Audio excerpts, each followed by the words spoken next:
نئے سال کا آغاز اچھی خبروں سے ہو رہا ہے اور گلوبل اکنامک سروے کی رپورٹ بھی آئی ہے جس میں پاکستان کے حوالے سے بہت ساری مثبت چیزیں ہیں، اور یہ ساری مثبت جو چیزیں ہیں یہ 2025-2024 میں کیے گئے حکومتی اقدامات کے نتیجے میں ہیں۔ 51% جو پاکستانی ہیں وہ اس سروے کے مطابق پاکستان کے لیے 2026 میں مثبت آراء رکھتے ہیں، اور 53% پاکستانی جو ہیں وہ اقتصادی لحاظ سے سمجھتے ہیں کہ پاکستان 2026 میں مزید ترقی کرے گا، اور یہ شرح بھارت کے مقابلے میں بہت زیادہ ہے جہاں اس کی شرح 39% بتائی گئی ہے، اور یہ انٹرنیشنل نیٹ ریٹنگ ہے اس میں 24% کے مقابلے میں بھی زیادہ ہے۔ تو اس طرح ہم یہ کہہ سکتے ہیں کہ 1990 کے بعد پہلی دفعہ پاکستان کے حوالے سے اتنی مثبت آ رہا ہے، اور جو پاکستانیوں کی اکثریت ہے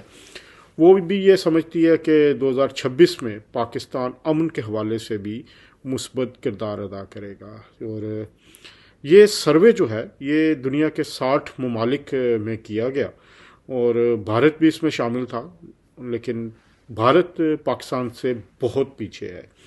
اس سروے کی ایک خاص بات یہ ہے کہ پاکستان کی جو معیشت ہے اس کی بحالی پر عام پاکستانی کا اعتماد بڑھ رہا ہے، اور یہ سارے اقدامات کیے ہیں وزیر اعظم شہباز شریف کی قیادت میں، اور اس میں پورا حصہ ڈالا ہے، پوری سپورٹ کی ہے فیلڈ مارشل سید عاصم منیر نے۔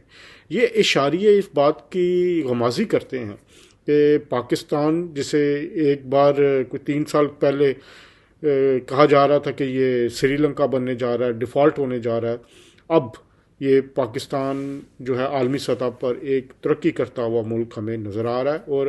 پاکستانی عوام کا اعتماد اس حکومت پر مزید بڑھ رہا ہے۔ تو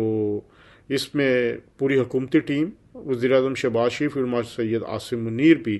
جو ہیں وہ اس کے پیچھے ہیں، اور اس سارے معاملے میں حکومتی کارکردگی پر زیادہ تر عوام کا اعتماد ہمیں نظر آ رہا ہے۔